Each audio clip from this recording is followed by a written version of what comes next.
Good evening, Facebook Live and the Southwest Regional. This is Nikayla Brown speaking from Las Vegas, Nevada, and we're going to continue the conversation from yesterday with the Young Adults Department of the PMBC. Again, my name is Nikayla Brown from Las Vegas, Nevada, and I'm really passionate about mental health in the church and how the church can help and impact us as a whole in helping with that. And I'll go ahead and turn it over to... Hi, I'm Minister Troy Walker from True Love Missionary Baptist Church in the great state of Nevada. I am most passionate about mental health as well, and our young black men, you know. All right, thank you for that introduction of yourself. Then we have the lovely... I'm Reverend DeAndre Foster. I am here from Oklahoma City, Progressive Baptist Church. One of the things I'm passionate about, of course, same as Reverend Walker, our young black men, but black liberation and all the things that it entails. I'll be somewhat specific for one point, but education is one thing I'm passionate about. So. All right. Well, thank you for that. Again, that's who we are, and the discussion panel will take part today. And don't forget to like, don't forget to comment, engage with us. Amen. Amen, church. All right, so we'll go ahead and get started with financial freedom and economic injustice. So we'll go ahead and discuss that. We touched on it a little bit yesterday, but I think these fellas want to elaborate a little bit more on it. Yeah, so we talked, it kind of came up in our discussion.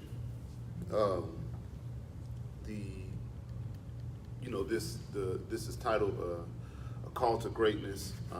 Talked about the founding of our great convention, and one of the things that has been near and dear to the heart of this convention since its inception is civil rights. And while the term wasn't widely used, I don't know if it was, not coined at all yet, but if it wasn't widely used, but social justice, similar to civil rights.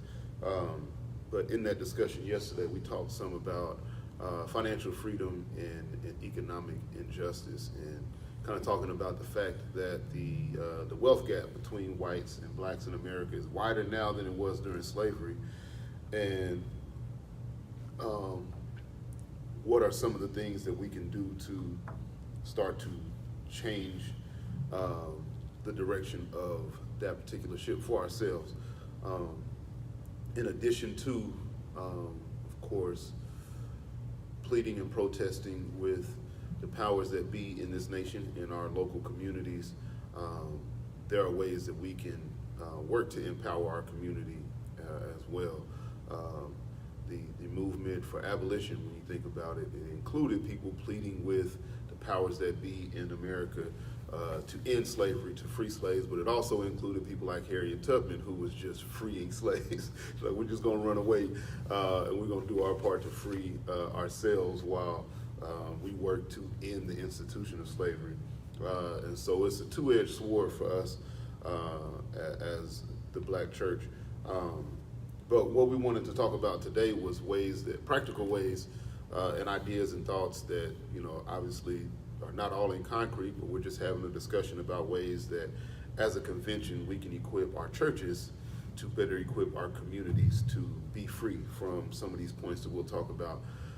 So when it comes to things like financial freedom, there are a number of things I think I touched on yesterday, some about the cryptocurrency movement, having those discussions, getting our kids involved in STEM. I know I talked about that as far as like leadership, preparing them for their next generation of leadership. But that's also an economic opportunity for them, right? Because those are really good paying jobs, right, that are in those fields. And so that's kind of a two-edged sword to prepare them to be economically free. My wife, one of the things that she's been passionate about, and we took a course together in seminary this semester called Education as an Act of Freedom. And at the beginning of the course, they asked each of us, what is something you want to help free people from, and what is your target group to be freed? What do you want to free them from? And she wants to free our community from financial bondage. I may be terming that wrong. Sorry, babe. But financial freedom is her ultimate goal. And one of the things that she's been big on since we took that course, it's really been inspiring for me, is she's used social media as the vehicle through which she'll communicate a lot of ideas about, we can talk about investing our funds and investing in the stock market, investing in cryptocurrency. Those are opportunities, and things, and investing in real estate and businesses and all of that stuff.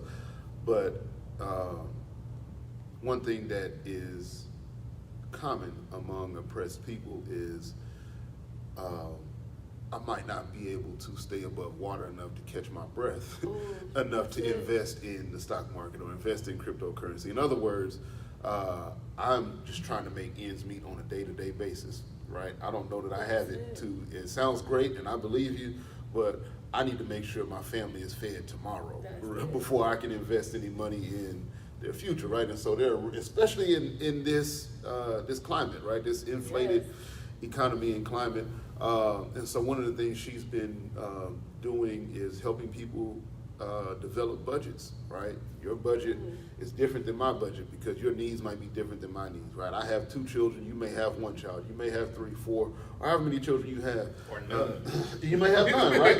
Right? No, yeah, you might not have any kids, and so your budget will look different. And so it's been great to see her move in that space. And so that's an example, right? Conversations about budgeting, equipping people with resources to help them with establishing a budget, and I won't try to move in her space because she's better at that than I am, at teaching and talking about those things than I am.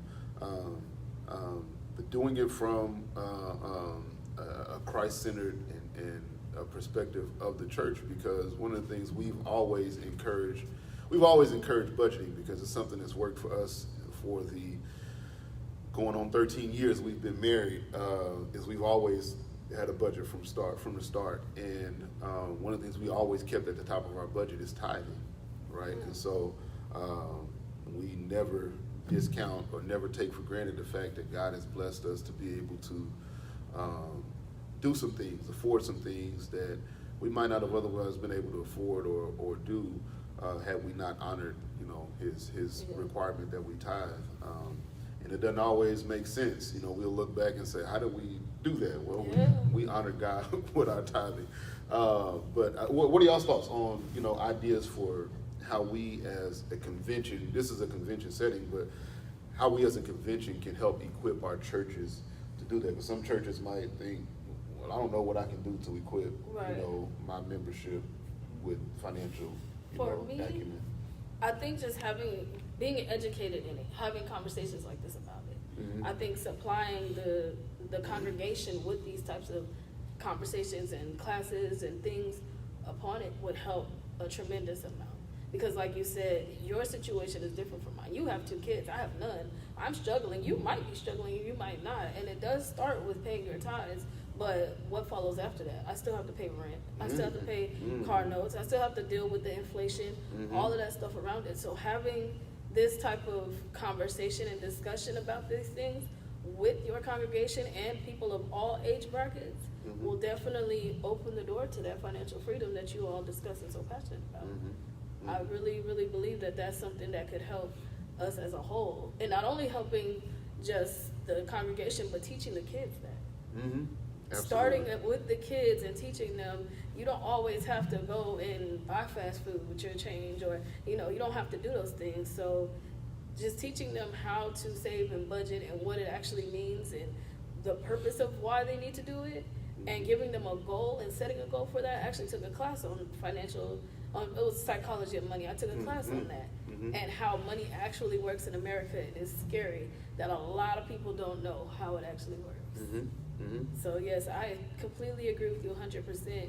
But as far as how we can help each other, just offer some type of support in the church, Mhm. or have somebody come in and speak to members about this weekly or monthly or something, to be rehabbing these conversations and getting it out there. And I also believe that like the biggest thing, and you two both said it, is just sharing the information. Mhm. And I believe, there, like with the convention, there should be classes on finance every session, on every level, because essentially that, that information that's learned, that's obtained, we should be taking that back to our churches. And then our churches should be teaching that information to its members and the community. Yes. Because, historically, black people, we never had.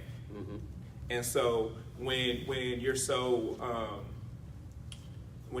I guess systematically used to not having anything, you become conditioned and you operate in that way.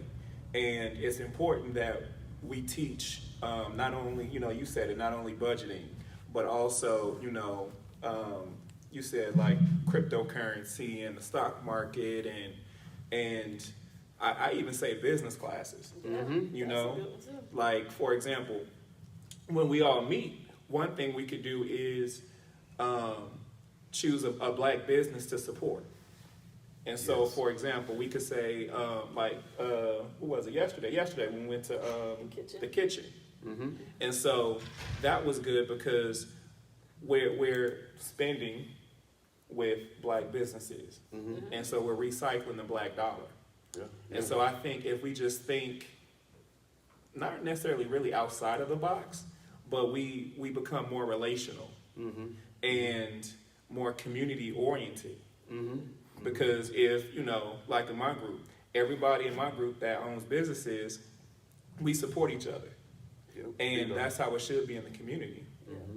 And to piggyback off of that, at our venture at the kitchen, the owner there was actually discussing with us how she was raising up a youth there, and how she was raising up her niece who works there, and how she was teaching her the values. But she already had these values instilled in her, but she was conditioning her to be able to take over this business after. So just the impact that she had on her life. Just the thought of just doing that for someone, that's her niece. Imagine what we can do collectively as the church if we sat down with our congregation and as our people and just came together to help out. And also, if we look to celebrities and to, like athletes and everybody that's in the limelight that's black, a lot of these people, Evander Holyfield, Mike Tyson. Yeah. Anyway, it's quite a few of them that we seen went broke. Not Mike Tyson, MC Hammer. Okay.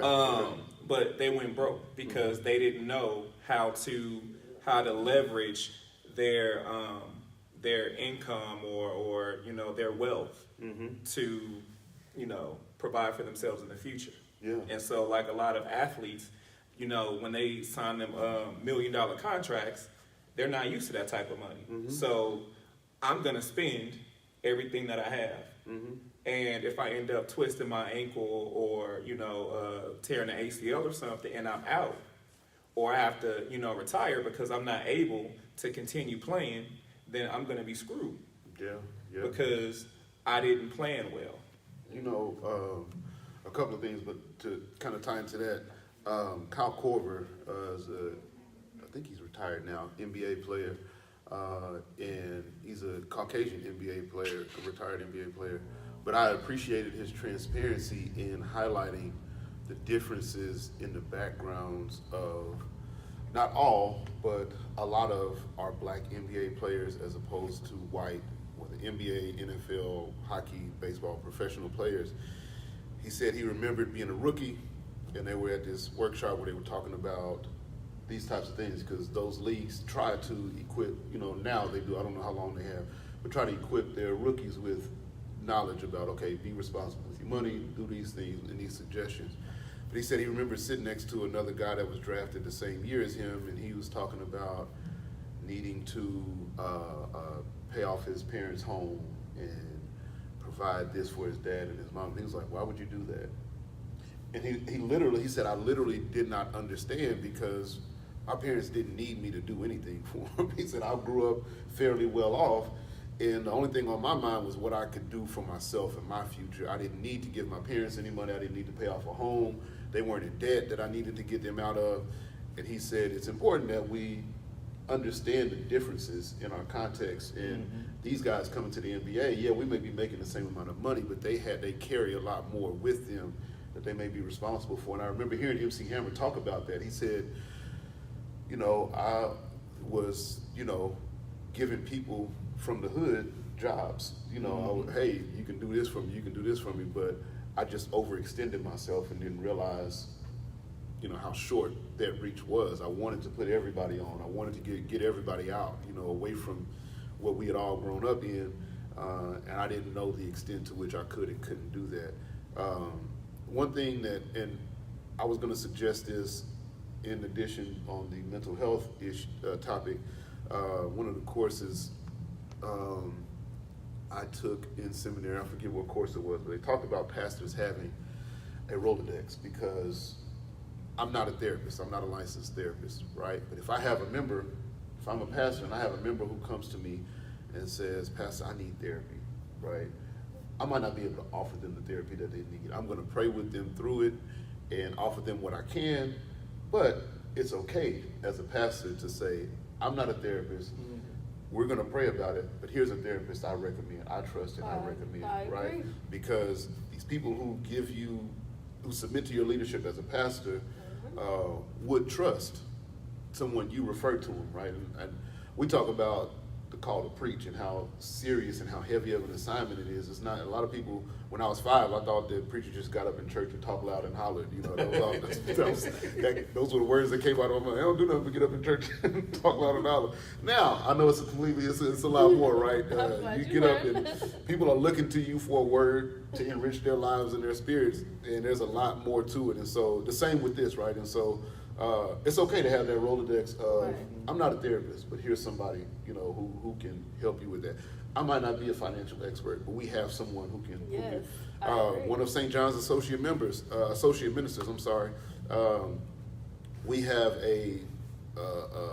we haven't had it since the pandemic hit, really, a annual conference that our young adults will put on at our church called the HIS Conference, Holy Instruction for Success. We always try to have a panel discussion centering around some topic impacting our community. And we started out our first 2 or 3, we partnered with Reverend Carter, Brian Carter, not Brian Carter, Keith Carter, Brian's brother, sorry, Keith Carter, who's here at St. John. And he came and did a workshop on financial management or money management, money matters or something like that.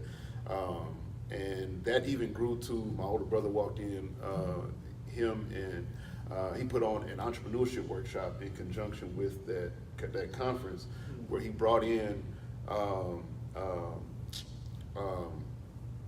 I forget the lady's title, but she's like a business consultant, and some entrepreneurs, some financial experts, and they would have these discussions about entrepreneurship. And one of the things she said is, if you want to build up the Black community, we have to support and build up Black businesses, right?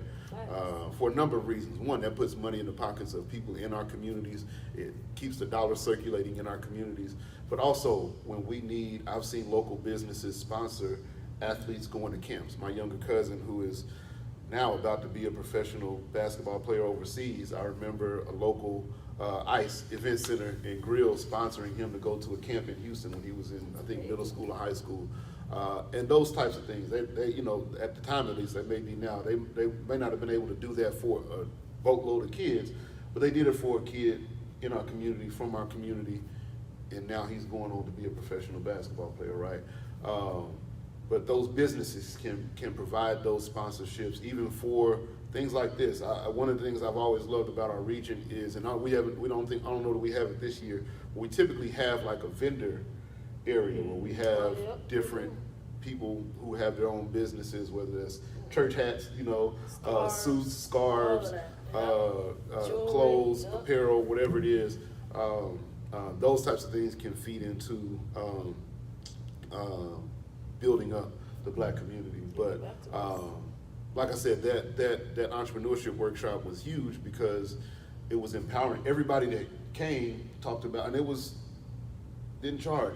I think we started charging like $5 or $10 just so that we could help pay the people who were there, give them something, right? I don't know that we were able to give them what their contribution was worth, but no, I don't know that they expected anything, but I don't know if we were able to give them what their contribution was worth. But everybody that came said, man, it was invaluable, and they came back. We had it, was it 2 or 3 years? Brother, Reverend? It's 3 years. We had it 3 years, and there were people who came every single year saying, man, I learned something new every year, even though a couple of the panelists were the same. Also attorneys that have represented businesses and things like that and corporations. There was just a wealth of knowledge shared in like a few hours, right? And so things, one of the things we tried to do one year and it was okay. We had like I don't know what you would call it. We had, like I said, black-owned businesses come in at the end of our workshop and sell. We have a local lady here that makes and sells soaps and things like that. And so we had a number of different vendors there. Freddie Haynes and Friendship West down in Dallas, they do that on a larger scale. Yeah, I'm going on and on. But that entrepreneurship piece is, and sometimes, that's what I wanted to add, partnering with, we may not have it within our church, but it's okay to partner with other groups and people who are able to provide what it is that we're looking to provide for our people. So. You're absolutely correct. And I do feel like knowing and understanding that, that's something I think a lot of pastors and preachers need to know, that you don't have to know the answer to everything. Mm-hmm. You're not somebody's savior. You're just someone's resource. Yeah. You provide them biblical help. You can provide them with a prayer and a scripture, and turn them hands over to someone else that can actually provide the things that they need. Mm-hmm. But if you can't provide it if you don't have it. Mm-hmm. So getting someone in the church that's actively in that field or can provide that for you is the best thing that you can do. Mm-hmm. So far we need business classes and mental health in the church. Mm-hmm. And actually, I'm about to tie those two together. So another thing we should be doing is encouraging folks to read. Reading, podcasts, you can listen to books, you got Audible, you have all these different, I guess, platforms or technology tools that you can use in order to, develop yourself. Mm-hmm. And so something I always do is, typically if I'm riding somewhere or driving somewhere or like laying down, I typically listen to a podcast. Mm-hmm. But if I'm up, I typically read. And so I actually finished reading last week Rick Ross's new book, The Perfect Day to Boss Up. Mm-hmm. And he talks about, he drops a whole bunch of jewels about entrepreneurship. Mm-hmm. And it's so important that we share our knowledge. Mm-hmm. It doesn't serve us any purpose if we just, hold it together. Mm-hmm. And like one thing Rick Ross said is, he has, I think it's 228 acres. Mm-hmm. And he said that once the pandemic hit, now he had all this free time on his hands, and he was in a place to where he could enjoy his property because he hadn't had time before. Mm-hmm. And so he said, like he was cutting his grass, riding on his lawnmower, but as he was going across his property, he started to notice things that he could do to generate income. Mm. And so that is, what we need to think about. And his reasoning for that was I don't want to have to invest money into my property. I want it to be able to sustain itself. Mm. And so I think as black folks, we're so used to not having that when we get in a position to where we can have, then we overdo it. Mm-hmm. Just because, you may be in a place to where you're not behind, but just because you get a $2 raise or something doesn't mean you need to go out and get a brand new vehicle. Right. And so I think, just teaching our people to make wise decisions and really think about their reason why, which kind of ties into the mental health piece. Because if you are developing yourself and you're aware that, okay, I may be impulsive, and in order to combat my impulsiveness, which I'm talking about myself, I never make a purchase right in that moment, like a big purchase right in that moment. I always sleep on it. And when I wake up, 9 times out of 10, I don't want it. And so I think, just like sharing that information. And, one thing I encourage everybody to do is become an entrepreneur. It ain't nothing like working for yourself. But in doing so, know that you will struggle. Yes. There will be some times when you can't make it and all that stuff, but you have to keep going and doing that. And you miss regular paychecks. and sometimes that might require doing it not as a side hustle. I know we refer to it as a side hustle, but I don't want to disrespect anybody's intellectual property or expertise, and I don't want us to diminish the value of our intellectual property expertise. But it might be something you do in addition to your main income. When I was in corporate America, so to speak, at Cintas Corporation for some years before I started teaching. And we had an employee there. Her and her husband owned a restaurant, they owned a nail salon, and she worked at Cintas. And she worked one of our frontline jobs, but it provided health insurance for her and her family, right? And she got, as many years as she's worked there, she makes significant money, but she also had her own business. She didn't have to do it, right? She has 2 businesses. Everybody gets their nails done, and I think the restaurant they own, hopefully for their sake, hopefully it's still doing well, but I think it was like a buffet. So I don't know if that, survived this pandemic struggle we went through, but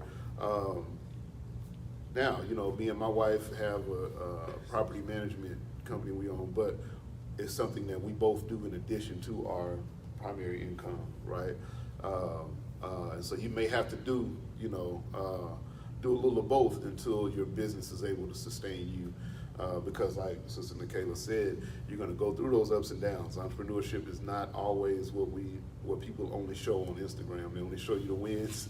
And not to condemn people who don't show you the losses. That's a vulnerable thing to do and share. But I agree with Reverend Walker. You don't limit yourself, even if it's just $25 extra a week that you're making. You have your own brand and you're making T-shirts.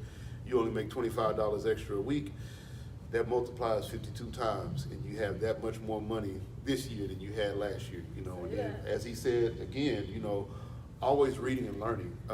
Somebody shared on Instagram, this is the perfect time to become an entrepreneur, because it was a friend of mine that I worked at Cintas with and played high school ball against. But he was sharing that, YouTube has a wealth of different trainings and things you can watch.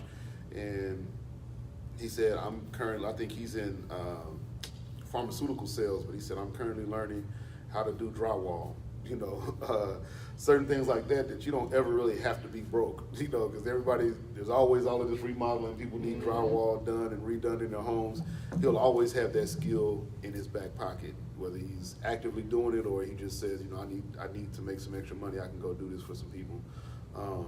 Acquire as many skills as you can reasonably that interest you, I agree with everything he said wholeheartedly. Read, listen to podcasts, watch the videos, learn as much as you can, because all learning is not the conventional, I have to enroll in school to learn it or go to this training to learn it. You can learn it by trial or error, shadow somebody who does it and learn from them, help them out. Like, hey, I'll clean up your trash for you if you just let me shadow you and learn. Figure out a way to learn, to put yourself in the place of the student again. Well, one of the things that I've taken advantage of, I'm not sure if it's popular out here, but a lot of places and people offer free events and activities that you can go to and support. Just being around. I know my friend's agency here, he had hosted an event, and I happened to go and just ended up talking about mental health in youth.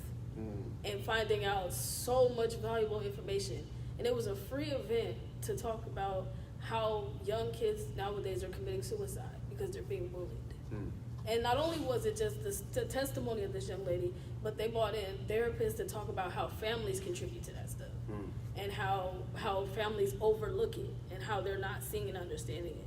So taking that opportunity to go to an event that was completely free that I seen on Facebook just enlightened me so much more. So to piggyback off what he said, it doesn't always have to be in a classroom setting. It doesn't always have to be you reading something. Just looking at a flyer, actually showing up and supporting something without a purpose, just being there to hear what's being said and spoken to you.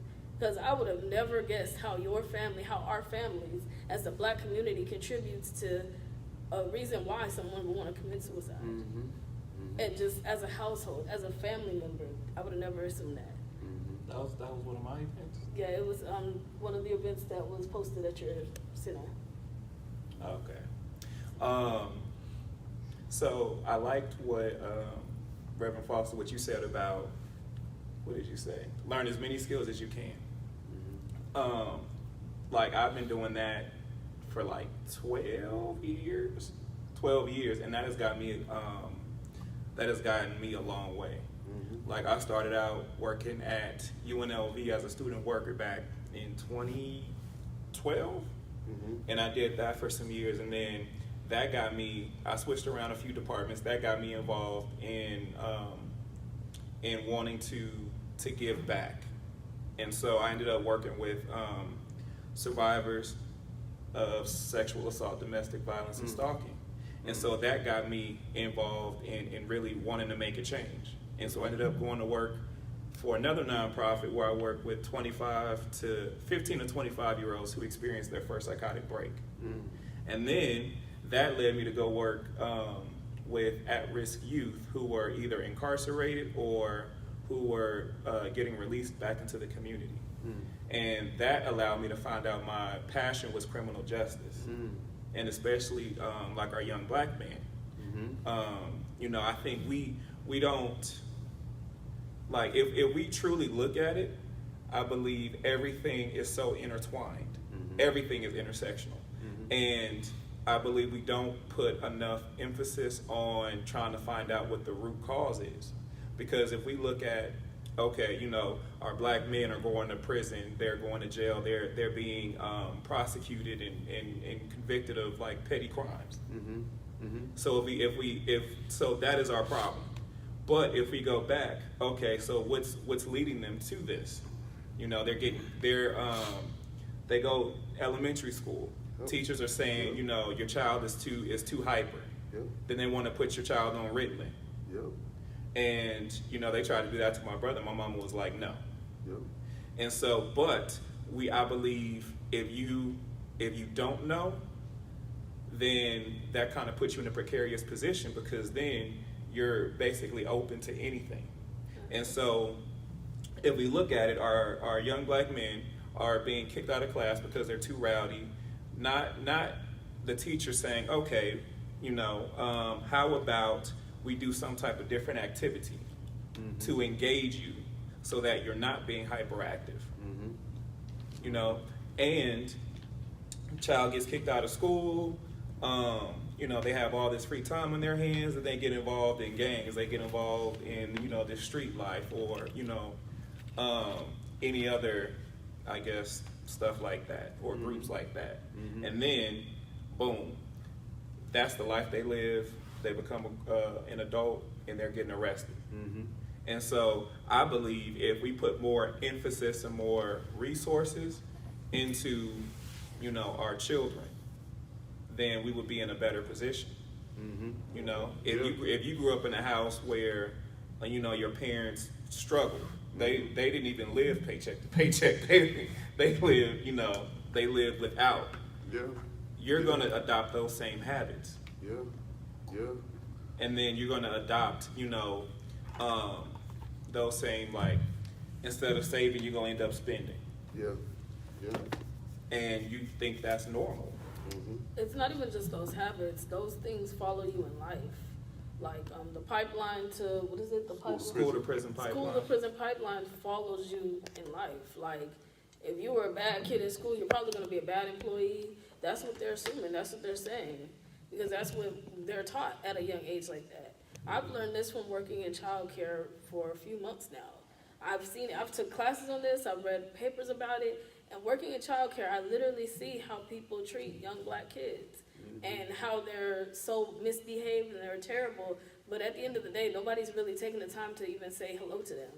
How are you? They just want to yell, stop running, stop doing. But it took me coming out of my office to say, hey, are you okay today? Like, did you have breakfast? Like, what did you do last night? Because having a conversation with this kid, you'll figure out why he's so antsy, why he can't just be a kid, as people like to say. So just having that discussion with them and talking about it and educating other people about it, because that terminology is true. What is it, pipeline to prison? School to prison. School to prison is true, like, and it's unfortunate, especially in our kids. And our black boys, they literally look at them like, it doesn't matter anyway. We're going to call your parent. That's something that I've heard so much. Oh, I'm going to call your mom.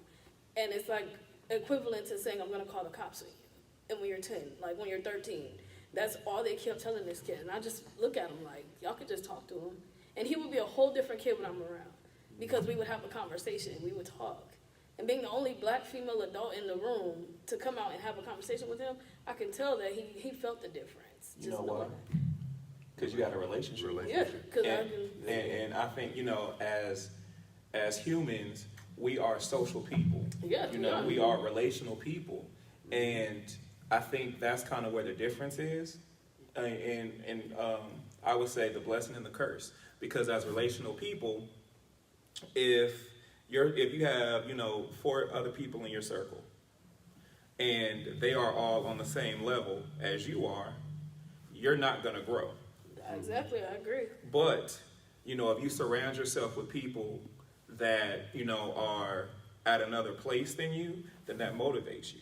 Like I have friends that are on the same level as me. I have friends that are, on lower levels or higher levels than me. And for the people that, for my friends that are on higher levels, I look to them for, guidance and information. And, if they say, okay, I read this book, all right, let me add that to my wish list on Amazon, And for, like, the people that's on my same level or that may, be, like, right behind me, I always, encourage and motivate them, what are we going to do? Yeah. And ironically, me and one of my business partners, we started this group with just us two. We actually started in 2019, and it's called Creative Culture. And me and her, we always once a week we'll meet and we'll discuss the different projects we're working on, and we'll help brainstorm ideas. And so, I believe that is the type of culture we need, to where if you're trying to get to a certain point, I should be your motivator. I should be the one helping you, and it should be vice versa. Like I always tell people, it ain't just I win. If I win, I win. If you win, I win. Yeah, no, exactly. Like you said, I always say we were created to be in connection with our Creator, with the rest of God's creation.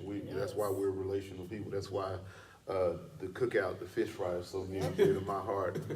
Kindred Spirits last night, right? It was amazing. Sunset Sundays was a vibe just because the people were all out having a good time. Good time. I talked all night. They gave me a hard time about it. But again, we're relational people, right?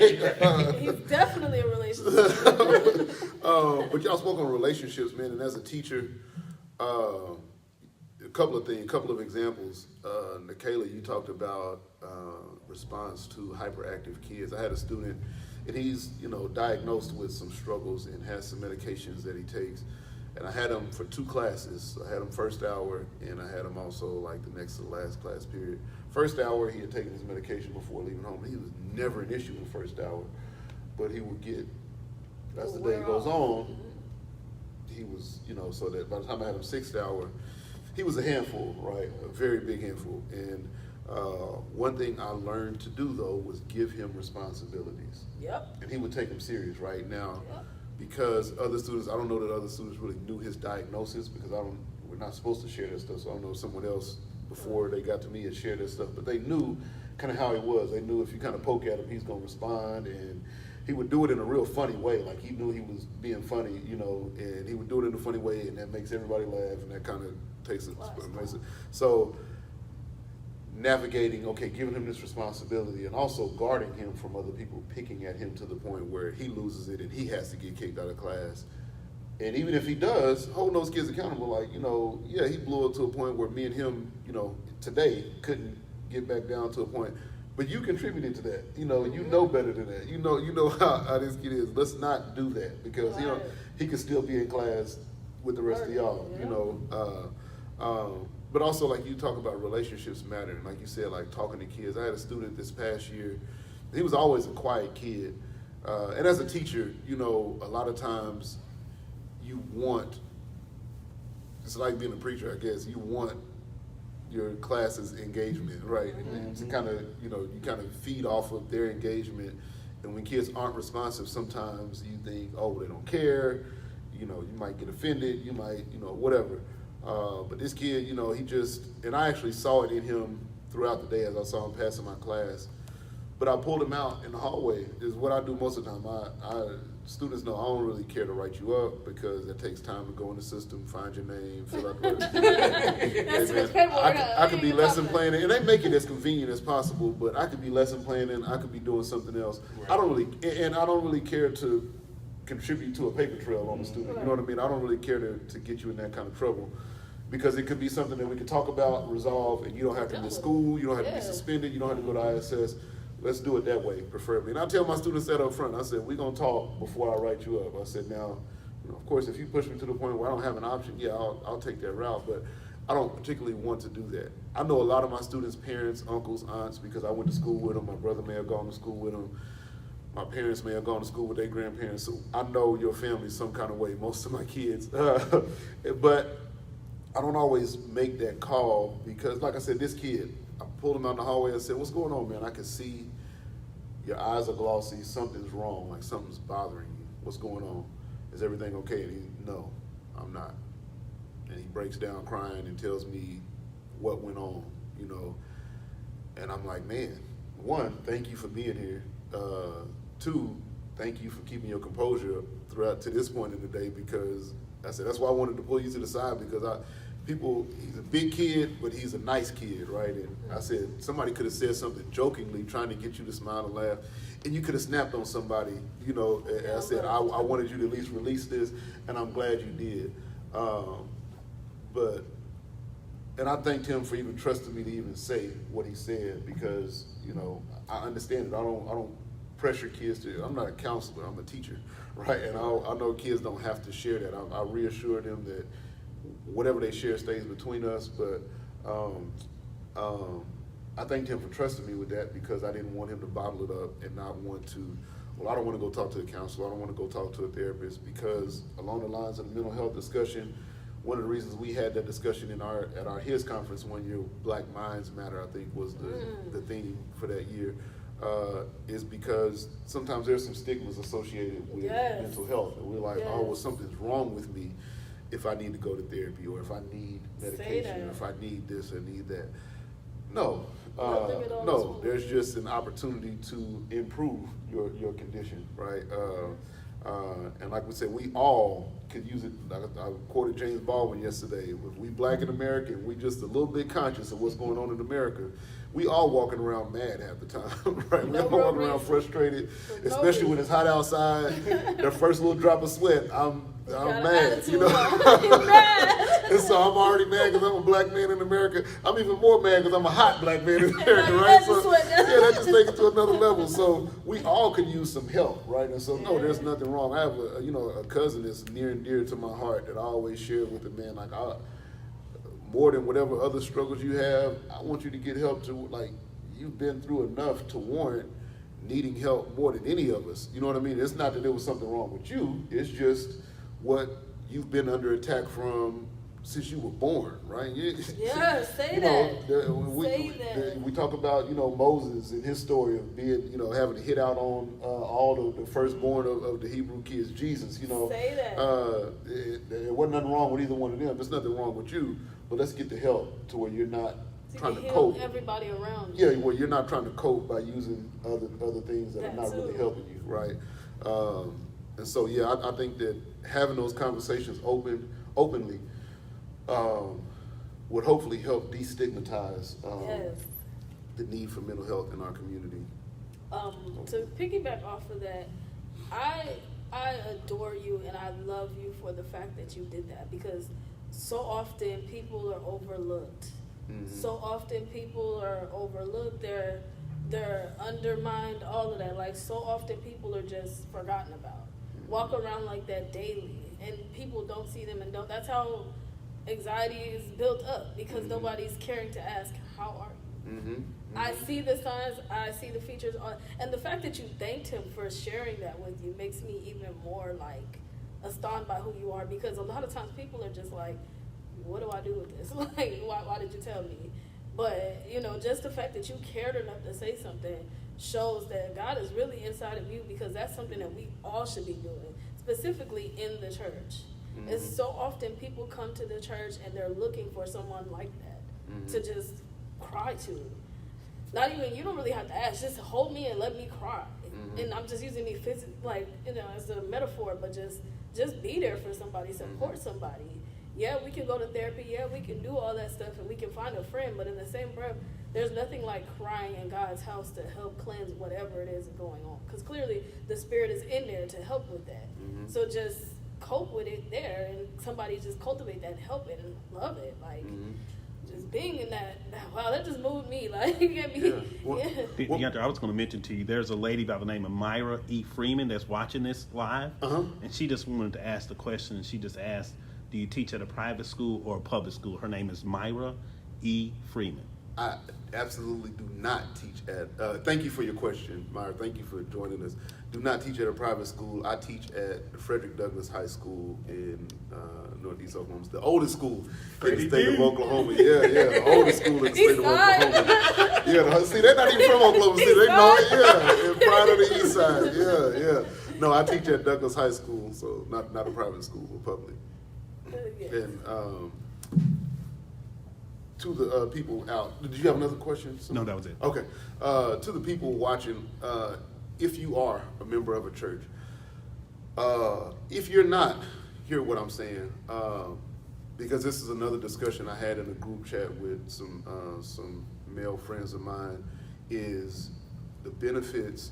We talk about relationship, right? If you have, if you're not, imagine not being a part of a church and you have a young man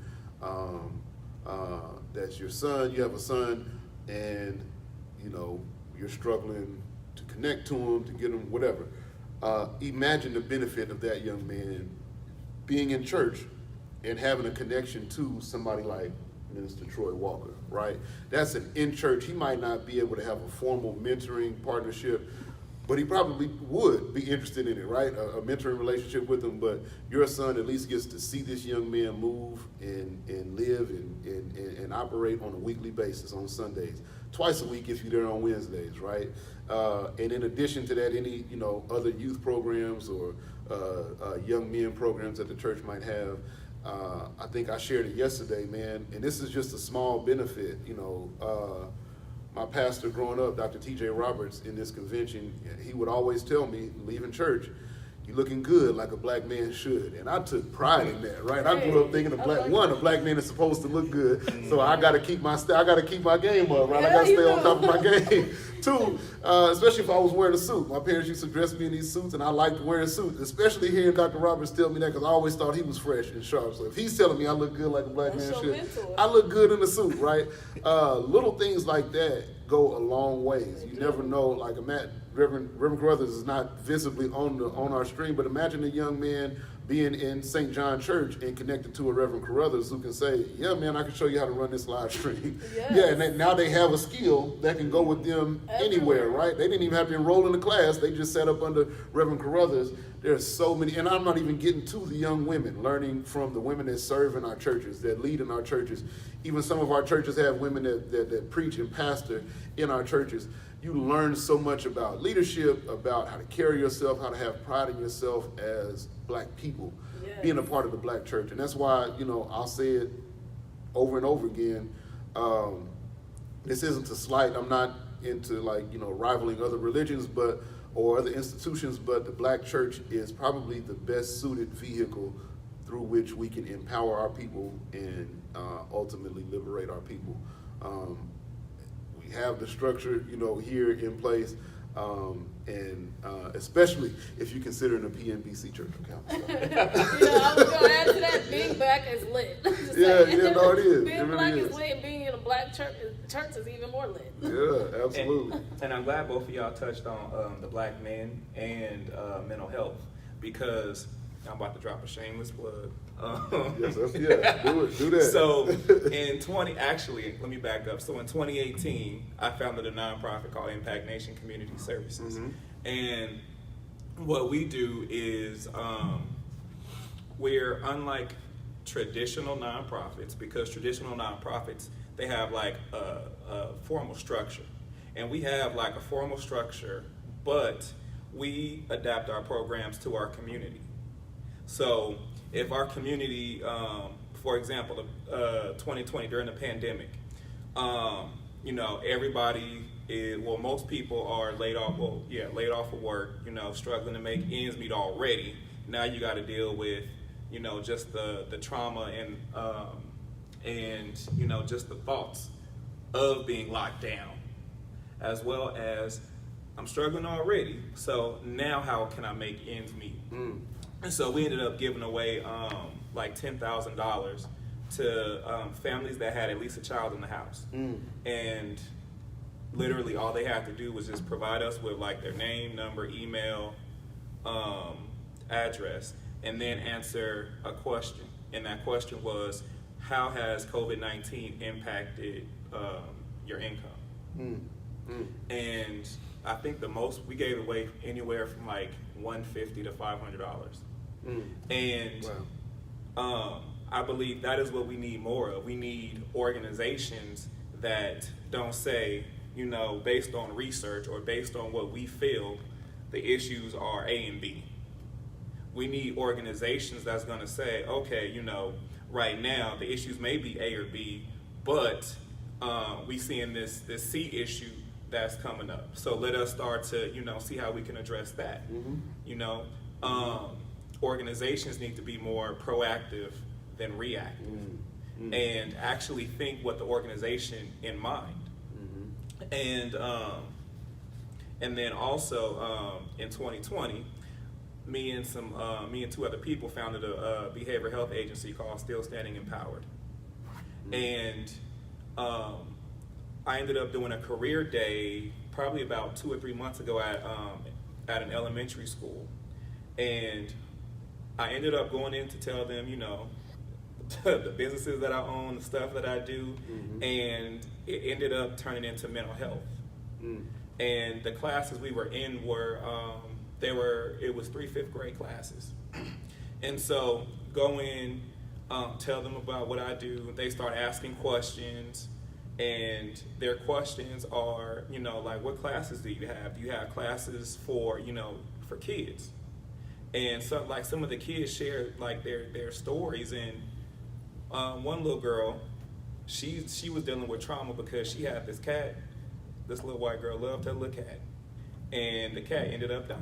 Oh, man. And she was sad. Rest in peace. And she Oh, kitty. Oh, kitty. and she cried real tears in the classroom because of the cat had died, and she was still dealing with trauma. And then somebody else, it was either in the same class or a different class, their grandmother had passed away. And so just to see, like, these are 5th graders. Like, y'all are in elementary school, y'all like 10 years old, and to know that y'all are dealing with this trauma at this young of an age, like, that's something we need to take to heart. Like, that's not anything that is like, okay, we'll get to it when we get to it. That is important.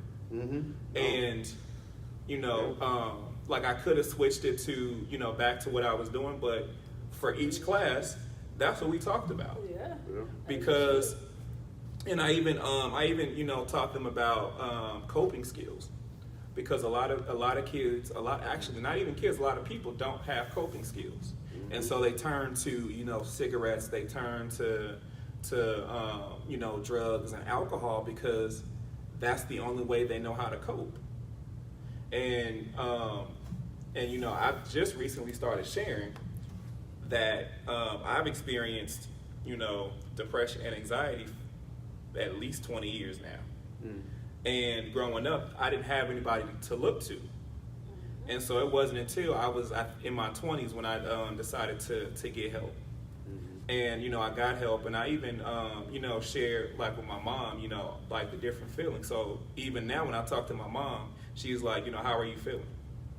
And if I tell her something like, you know, like, I just want to sleep or something that's a symptom of it, then she starts asking more questions and she gets concerned. And so that's another thing, like, we need to teach our people to be aware of, you know, symptoms and signs. You know, like, one thing is a parent knows their children. And so knowing your children, you know when something's off. And so when that something is off, you need to encourage them to, you know, if they don't want to tell you, tell somebody. You know, because you never know what may be going on. And a lot of, you know, I've recently heard about like some older people that when they were younger, they were, you know, molested or raped that I never even knew because they never shared their story. Yep. To piggyback off of that, that is very, very true. I actually recently heard that in a sermon. You can't get jealous by the times your child want to spend with someone else because you have something in, that other person has something in them that their child can comfort that child and that can help them with that. And God gives us all a gift in the spirit, and if a child is led to hanging out and talking to another adult, you can't be upset by that. If anything, you should be wanting that child to be around them, to be that mentor that DeAndre mentioned earlier, to be that support system that we all need in this world. And so I guess I'm coming from the aspect of being a woman in the church. A lot of times the kids come to me to tell me things or want to express to me what's going on, and I'm like, why? Like, why me out of all the people? But then it's also because they know, like, they can talk to me, they can confide in me, they can get that help that they need, and it's not going to be either a biblical reference just thumping the Bible at them or just dismissing them or judging them, because I'm going to offer that support that they need as a child. And so I guess to kind of wrap up what both of them were saying, because both of them were talking about what they're doing now, God has given me the vision to open my own center to do this, to direct everything that we've talked about these last 2 days in this conversation.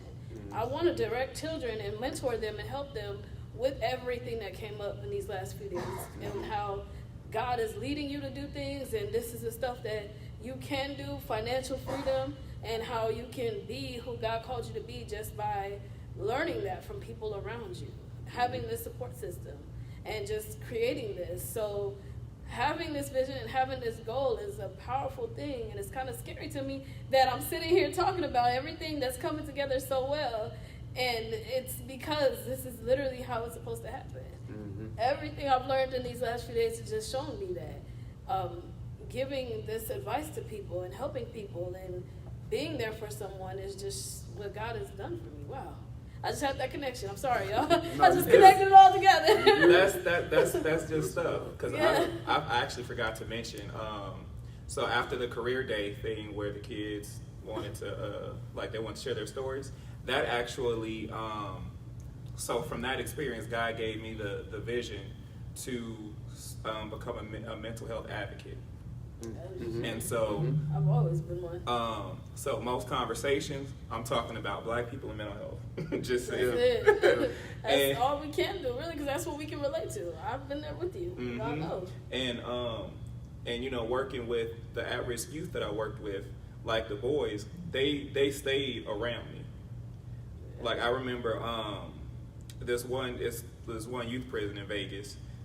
Every time I would go there, if they see me, they wanted to talk to me. And like I had a relationship with them to where I could talk to them how I would talk to, you know, like my friends or my family. Some of it might have not been politically correct words, but that's what they responded to, and they respected it. You know, I was direct with them, but I held them accountable. And the funny part was, you had like correctional officers in there. Mm-hmm. They would listen to me versus the correctional officers. Yeah. And That's back to I the was not a experience. correctional officer the first time I was there. But just because of the relationship I had with them, they respected me and I respected them. Yeah. And so That's usually how it every goes. time I was around, if there was any issues bubbling, I was able to diffuse it and, resolve it. Yeah. I experienced that in the classroom. I don't have a lot of classroom management issues. Sometimes I do. We have students who, and I tell my students up front, I said, you're gonna have some days where we just clash. You might have. I've kicked a student out of class, but decided not to write that student up. The student comes back the next day. We talk about it, and we laugh about it, and we go on about our day. Right. Well, I have a question for Go that. ahead. Go ahead. Okay. So, if you had to choose one, would you say that when it comes to like kids learning, or your students learning, if they are not, like if they end up failing tests or they're not like grasping the material or whatever have you, or whatever the reason is, would you say that it is the teacher's fault or it's their fault? I'm glad you asked that. So, and I think this may be a nationwide concept, but I know here, during the pandemic particularly, is when I was introduced to it, is a concept called 50-based grading, where the lowest grade you'll give a student is 50%. Now, in many places, you were encouraged to, even if they don't turn anything in, give them 50%. Well, I tell students, give me something. I teach history, right? And some of my students will say, history is my favorite subject. And I'm like, why? He said, because it's easy. And this was one of my classmates, now deceased classmate's son. He said, it's easy. And I was like, why you say that? He said, because, we have, they ask questions, the answers are right there. It's just, you just read the history and it's there. And I was like, I wish I could make that so simple to the rest of the peers. But I say that to say, I always tell my students, if I'm grading your work and you're literally graded below a 50, I think it's something I'm not doing to reach the student. Now, I'm not saying that has to be every teacher's mentality, but for me, just knowing how I try to teach and how I try to connect every student and reach every student, even if it's, the student really just isn't engaging in my presentation or the discussions or whatever, I can still do more to make sure that student engages, right? To say, maybe call on that student to answer a question, or maybe that's a student I need to take out in the hall and have a question, conversation with them about. And when I say I don't take students out in the hall and fuss at them and yell at them, sometimes I do get on the students who, if I know your family and I know you well enough to have that kind of conversation with you maybe, but I take it as my responsibility. So at that point, if you give me work, I always tell students, if you turn in the work, you're not gonna get less than a 50. Because at the end of the day, what I don't want is a student who's trying and they're turning in the work and they may not be grasping it. And maybe I need to be better at figuring out, okay, where are they missing it, right? Because for me, that's my responsibility. If you're trying to get it and you're just not getting it, I need to figure out where you're not getting it because we all learn differently. And I try to change up my presentation styles and lesson styles and all of that. And I'm not perfect at reaching everybody all the time, but I try to be, right? And so if this student is turning in work, but they're just not getting it, I need to figure out where they're missing where they're missing it at. And so I take it as my responsibility, right, to an extent. Now, if the student is just not doing anything, and those are things I do call parents about, hey, I got the student, I'm just not getting nothing from them. They really might be a 100% student for all I know, but I don't have any work to show whatever they know or don't know, right? Can you help me reach your student, right? You don't have to ground, if it's grounded, whatever you do in your house, that's fine, but I just need ideas on how do they respond? What am I doing wrong? How am I missing them? Those things I do try to call parents about. But yeah, for me, I take it, maybe it's a shared responsibility, but I take it as my responsibility. And thankful for, shameless plug for my boss principal, Mr. Kevin Jones, who implemented something called Get Right Wednesdays. Every Wednesday during the school year, we're on an assembly schedule where each class period is abbreviated, but the kids get basically a built-in hour every Wednesday to go back to, so the first Wednesday will be for first period. Next week will be second period. So you go back to that first period, and if you're failing, if you have a D or an F in that class, you have to stay in there and do work. If you're passing with a C or above, you can either go to the auditorium, watch a movie, go to the gym and hang out. Oh, that's a good incentive. Right, and so teachers have to get tickets, right? Make sure you know all the students that have a C or above, get a ticket for them or a bracelet for them and give it to them, and that way they can go. But what he shared with the student body when he implemented this was, I grew up in the heart of the hood. I grew up with friends who had to go to the restroom to do their work because their home environment wasn't conducive for them learning. And so for whatever reason, we're not getting our work done at home, and that might not be your fault. And so I'm gonna give you the opportunity to do it here, right? And so different things like that, getting creative with figuring out how to meet students where they're at, I don't know what this percentage is now, but when I started teaching at Douglas, 80% of our student body had either had one or both of their parents incarcerated at some point during their life, and may still be incarcerated, right? So with all that we know comes with those type of situations, it might not be the kid's fault that they don't have the time or conducive, quality of life at home to do that. Let's figure out how to get it to them instead of condemning them for it, right? And this is something I had to learn and grow to be transparent.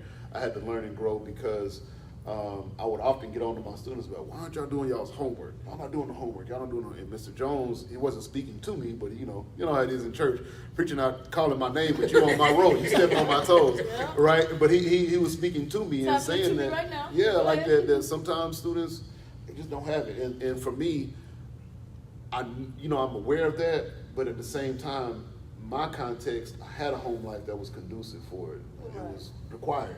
Pastor Foster President Foster we didn't get the slide. Even First Lady, there wasn't no getting around that. But everybody didn't have that, right? And I knew that, in real time, and I know that now. But as a teacher, sometimes I lost sight of that, right? And so I appreciate what our leader did to kind of shake me awake and say, okay, let's get creative with when they're here in the class. How can we make sure they're getting content and showing us evidence of it? We can still give them homework. He doesn't say teachers don't give kids homework, but still give them homework, but figure out other ways to test their knowledge and their learning. So, wait, I have a question. How would you answer that same question in the scripture? So, like minister and like minister trainee type. Would it be the same answer or? Hold on. I don't know if I understand your question. How would I answer the question about if someone isn't understanding something in scripture? You mean in scripture? Yeah. So I guess I'm probably similar in that way because I always challenge myself with because something might make sense the way I say it in my mind, but it doesn't make sense to the next person I'm sharing it with. And it doesn't have anything to do with their intelligence. It might just be the way I'm communicating it. And so I often ask even my class, am I communicating that clearly? And I always tell them, please tell me if I'm not, because it's not that you're stupid or don't know it. I just need to make sure I'm communicating it clearly because it makes sense to me, but it might not make sense to you, right? And so we all communicate and hear things and process them differently. And they might be more intelligent than me, but not understand what I'm saying, so. And the reason I ask that is because I feel like, and this is in any situation, I feel like if you are the sender and you're sending a message, if the recipient does not receive your message, or there's some type of block, like the way they said it, they didn't mean it that way or whatever, I feel like that is the sender's problem or the sender's fault, if you will. Because if you're trying to get this message to this person, you are responsible, I feel, for getting that message to that person. And so if you're trying to say, you need to go get a blue shirt, if you need to go get a shirt, but you mean they need to go get a blue shirt, you got to fix fix the message. And now I'm gonna say this: I don't believe in homework. I ain't against that. And I don't believe in standardized testing. But I wish that, because if we look at the Head Start model, that model is successful. Research proves it. And the reason why it's successful, in my opinion, is because you're now forcing or requiring, let me not say forcing, you're requiring parents to play an active part in their child's education. Mm-hmm. You know, like you have to volunteer so many hours. Mm-hmm. You know, there's you know, like you have caseworker, case managers, and or advocates and all this other stuff, but you have to be in contact with them, and they will reach out to you. Mm-hmm. And you know, in order to stay in school, you gotta every year, I believe, you have to get like these health forms completed. You know, so they have like these processes and procedures in place that require you to make sure that you are effectively taking care of your child in all areas. And on top of that, Head Start also does early intervention services. And so I believe that is what K through 12 needs. Because if we're having, you know, if your child is acting up, the parents should be able to get involved and, you know, correct that. I know when I was in school, all they had to do was say, I'm gonna call your mama. I'm good. I'm gonna straighten up. Listen, my mama just walked back in, and I admit, I was sharing, I saw a friend of mine from elementary school yesterday, and we were talking about the teachers we had in elementary school and how they were formative in our, you know, shaping who we are as young men and women, adult young men and women. Shout out to Edwards Elementary School. I'm sure that was on the east side too. Yeah. Hey, I grew up in Edwards Addition. It was a neighborhood built by a black man, and he gave that school to the Oklahoma City Public School District. That school is named after Mr. Edwards. So I'm a proud product of two schools that were named after black men. But anyway, east side. East Proud side. of east side. But I shared with them how I said, man, my mama had parent-teacher conferences before the school year started. It wasn't a schedule. It was she would call and say, I need to meet with my son's teacher. And the teachers would make time to meet with her. And in that meeting, my mom would always say, now, listen, this is 2022. I graduated elementary school in 1996. No revisionist, Needed. you know, no revisionist, what they call it, self-glorification or ethical shame or nothing. Anyway, my mom talked to my teachers about disciplining, let's say it that way. How do you discipline kids in your classroom? And there was varied ways from 2nd to 5th grade. I started at Edwards in the 2nd grade because my brother was starting at Douglas High School. My parents graduated from Douglas High School. I was gonna, want to go to Douglas when I got to high school, but I said, I want to go to a school y'all went to too. I'm in the 2nd grade, not realize, so Edwards, my dad's elementary school was closed, but my mom graduated from Edwards as well. So we lived down the street, we go into Edwards. And I appreciate that. But she would always say, how do you discipline kids? That could be, back then, the ruler was allowed. You give spankings to kids and get out of. Y'all had the ruler? Huh? Y'all had the ruler out here? Oh, yeah. Oh. Yeah. So. Well, I was in school at the same time. We ain't had no rules. Never. That's child abuse. So listen. I'm telling. Listen. No, listen. So, Mom would always say, she would look at me and say, however you discipline kids in your classroom, however it is, whatever it is, you discipline my son first and then call me. Don't call me unless you've already handled it. And she would look at me and say, are you clear? I would say, yes, I'm clear. So I never had that issue in school. I say that to say so. Because I knew up front, okay, there's no wiggle room. I can't just say, oh, well, my mama this or my mama going to do this. No, my mama's going to side with the teacher first and foremost and then figure out, if the teacher was wrong, we can handle that too. But I just knew not to get out of line, and I govern myself. What do you say in the church? I govern myself accordingly. Listen, those preschool parent, before school parent-teacher conferences were effective as far as behavior for me. And so I just knew, okay, I'm getting to a point where I might get disciplined and then have to go home and get disciplined as well. I'm gonna just chill right at this point. So, that type of thing was formative in those teachers, not just the discipline, but having structure. Our kids desire structure more than we realize. Our kids desire having that structure, having expectations and being held to those expectations. Held accountable, and as a kid, you don't really understand it fully, but you know, we had 2 second grade classes, for example, and I was with one teacher. We go into the other teacher's class to do a joint activity. We open the door, and there's complete chaos in the room. Chairs are being thrown across the room. She's trying to read to other students in the class.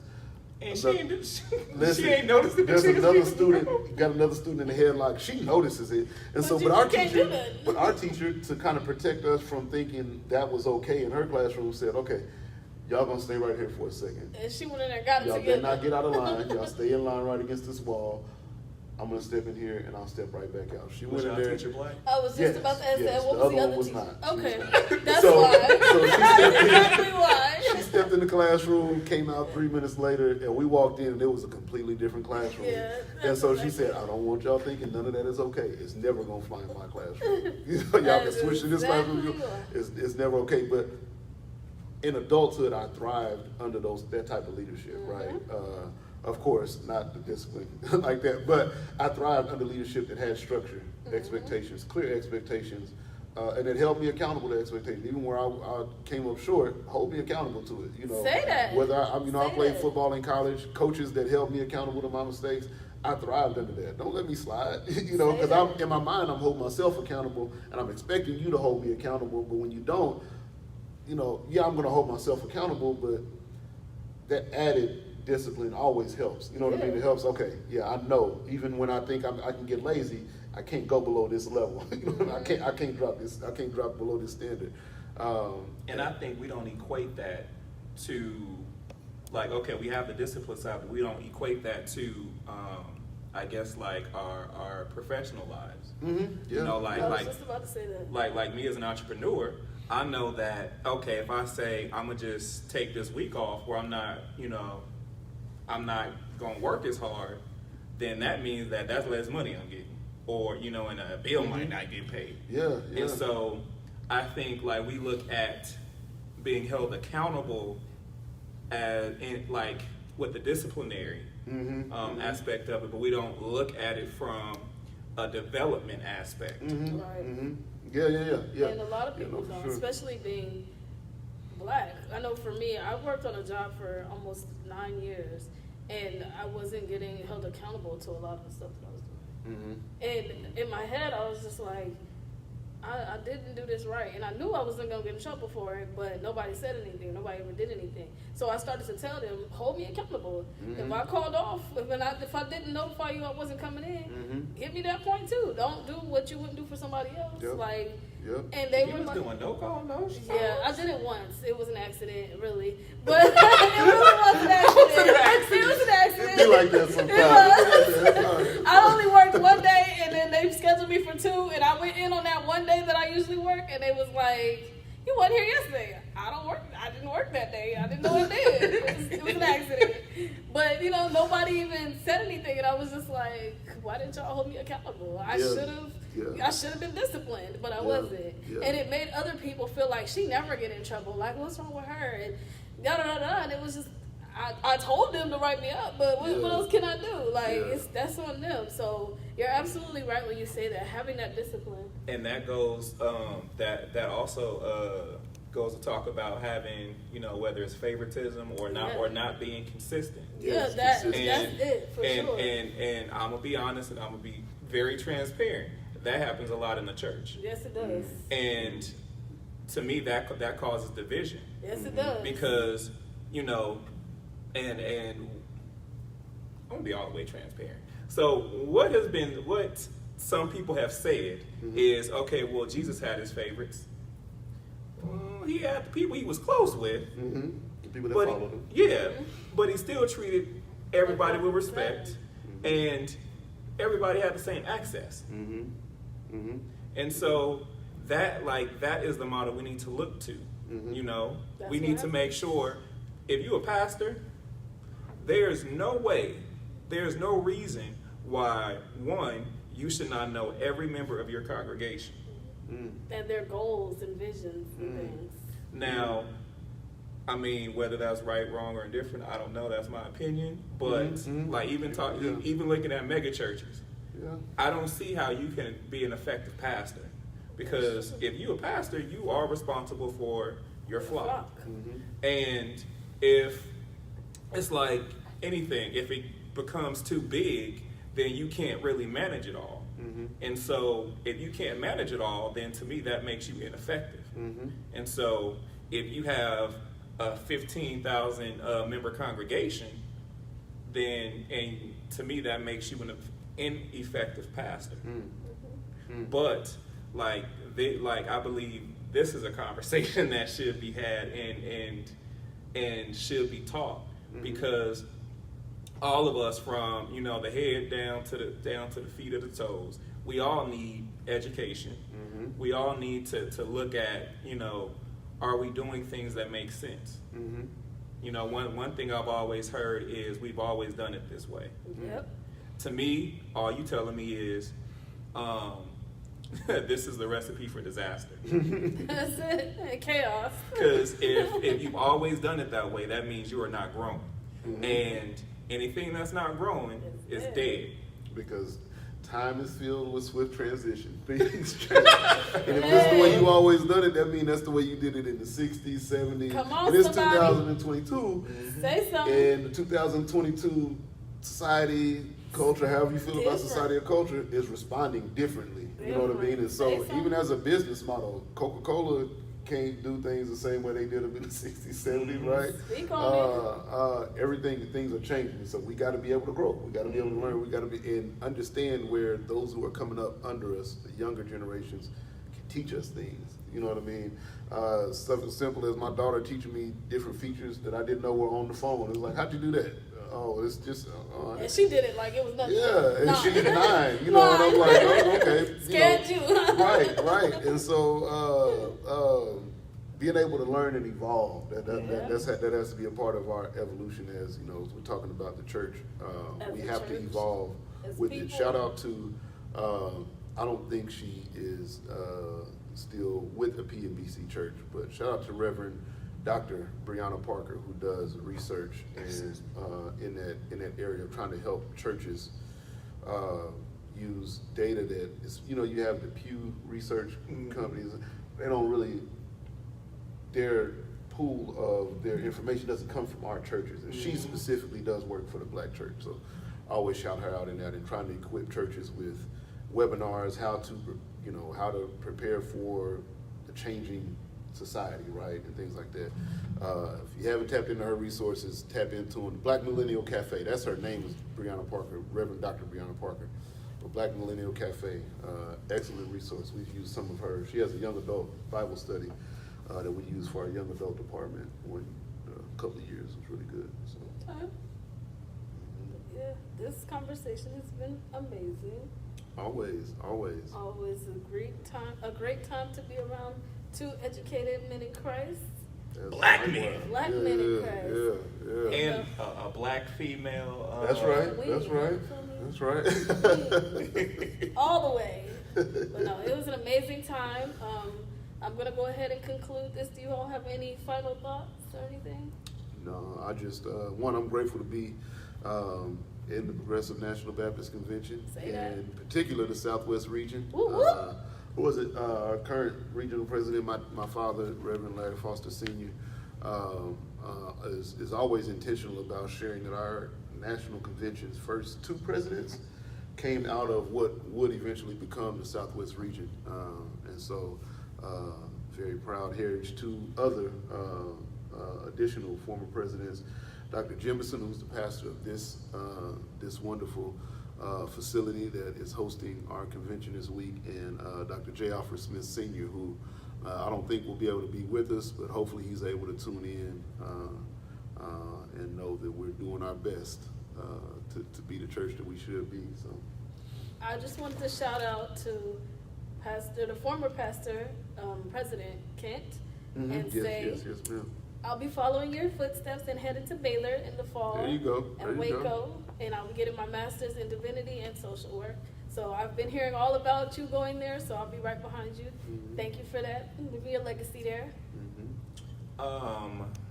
What can I say? Oh, boom. So without progress, wait, there's no progress without fellowship, service, and peace. There you go. What he's tying is, I don't know if y'all can see the front of our deal, is the 4 pillars of our convention: fellowship, progress, service, and peace. Without fellowship, service, and peace, there can be no progress, right? I like that. I like that. And so, like, I just challenge everybody. We can talk about it till the cows come home, but let's put some feet to it and start, doing it. Don't Yeah, be afraid. done. Don't be afraid to make the mistakes. Don't nobody have all the answers, right? And you're gonna make some Say that. mistakes trying, but as long as the Bible talks about having a clean and pure heart, as long as your heart and intent is pure, we can make some mistakes and we can learn from them and move forward. But Say that. don't be paralyzed by the fear of mistakes. And it doesn't take a whole group of people. Like this one organization I'm a part of, we have to do, like when we have events and activities and stuff, we have to do reports. And so we had a conference probably about a month ago, and one chapter in California, I believe, they were doing the reports when they just, like, one person went somewhere and did something. And so that that prompted us to think about things differently. We don't have to have 10 people to go serve the homeless or to go, give back. If we have, like, if I'm out somewhere and I see, a homeless person that needs some food, I can just give them some food, and that can constitute our outreach. Absolutely. Again, I just want to thank you both for joining us, and thank you all for joining and being a part of this conversation with the young adults of the PMBC. We appreciate you all, and thank you. Have a great night.